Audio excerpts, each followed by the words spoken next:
Welcome to Tales of Honor, a podcast with a mission to tell the true stories of every recipient of our nation's highest military award, the Medal of Honor. Hello, everyone, and welcome to another episode of Tales of Honor podcast. This is episode number 432 today. So we're rounding up July. We're gonna keep going with Vietnam recipients through August as well. So we're not done with the conflict yet. We're just done with the month, which we are thankful to the show sponsor for the month of July, which is Motor City Munitions. If you haven't gone over to motorcitymunitions.com, you can do so via the link in the show notes or over on talesofhonorpodcast.com/sponsors. Like I said at the beginning of the month, Jeff over at Motor City Munitions understands the importance of the Second Amendment, which is why he offers a variety of tools and supplies that will allow you to be prepared not only for target practice or hunting season, but for personal protection as well.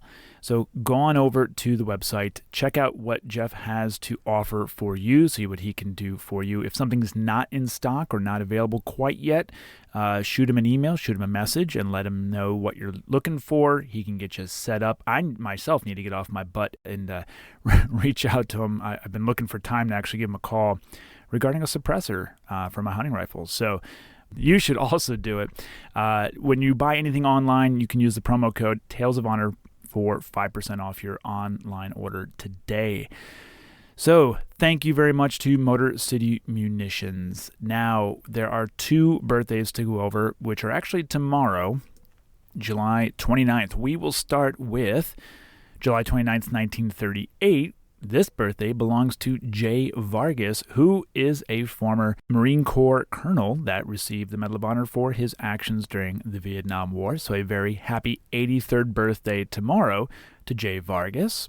And last but not least, July 29th, 1979. This birthday belongs to former Army Master Sergeant Leroy Petrie. Now, he will be turning 42 years old, so a very happy birthday to Leroy, and I did cover his story back on the 15th of October, 2017. This was episode number 37, so early on in the show, so I will have a link also in the show notes for his story if you'd like to learn a little bit more.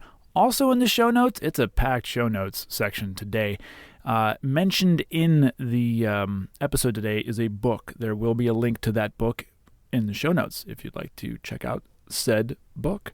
So that is all I have for today's business and birthday side of the house. So let's move right on in to episode number 432. Charles was born on the 12th of May, 1924, in Ramsey, New Jersey, and when he was 16 years old, he left his home and managed to hitchhike to Canada, where he enlisted in the Royal Highland Regiment, also known as the Black Watch. This was before the attack on Pearl Harbor, and Charles was simply trying to find a way to get into the fight, but he was tracked down by his congressman and was brought back to the States. He didn't stay home for long, once again running away from home to the Canadian border, but this time stopped and sent home. Somehow, Charles managed to join the U.S. Coast Guard while underage, but was soon discharged due to a heart murmur. He was able to get a waiver to join the U.S. Army in 1943, and he soon after volunteered for the Airborne and was assigned to Company B of the 509th Airborne Infantry Battalion in Europe. During the Battle of the Bulge, Charles was wounded by machine gun fire, which ended his World War II service, and was again wounded in a training accident before the Korean War, this time suffering 2 broken legs after a bazooka round exploded. Remaining in the Army, Charles learned of a new unit created at Fort Bragg, to which he volunteered for. Once a member of the newly formed Special Forces, Charles went to language schools and served 3 tours in Vietnam. On his last deployment, he was a Sergeant First Class, serving as an engineer and weapons sergeant with Company A, 5th Special Forces Group Airborne, 1st Special Forces Regiment, and it was his actions on the 21st of March, 1967, that would earn him the Medal of Honor. The citation reads, "For conspicuous gallantry and intrepidity in action at the risk of his life above and beyond the call of duty, Master Sergeant Hosking, then Sergeant First Class, Detachment A302, Company A, greatly distinguished himself while serving as a company advisor in the 3rd Corps Civilian Irregular Defense Group Reaction Battalion during combat operations in Don Loan District. A Viet Cong suspect was apprehended and subsequently identified as a Viet Cong sniper.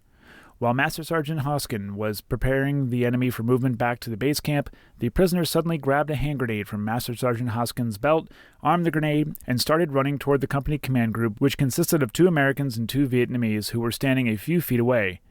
Instantly realizing that the enemy intended to kill the other men, Master Sergeant Hosking immediately leaped upon the Viet Cong's back. With utter disregard for his personal safety, he grasped the Viet Cong in a bear hug, forcing the grenade against the enemy soldier's chest. He then wrestled the Viet Cong to the ground and covered the enemy's body with his body until the grenade detonated.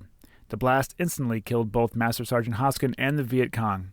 By absorbing the full force of the exploding grenade with his body and that of the enemy, he saved the other members of his command group from death or serious injury. Master Sergeant Hosking's risk of his life above and beyond the call of duty are in highest traditions of the U.S. Army and reflect great credit upon himself and the armed forces of his country. Charles, also known as Snake, was 42 years old when he died, and he had served 24 years in service, receiving a posthumous promotion to Master Sergeant. On the 23rd of May, 1969, Charles's 8-year-old son, Wesley, received his father's Medal of Honor from President Nixon during a private ceremony in the Oval Office of the White House. His daughter, Gail, was 17 at the time of his death and went on to write and publish a book called Snake's Daughter, The Roads In and Out of War, 30 years after his actions.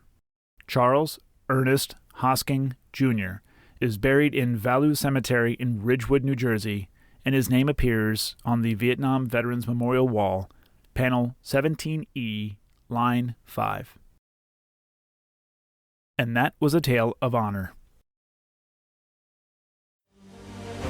Thank you for listening to Tales of Honor, and if you enjoyed the show, please be sure to subscribe and tell your friends and family.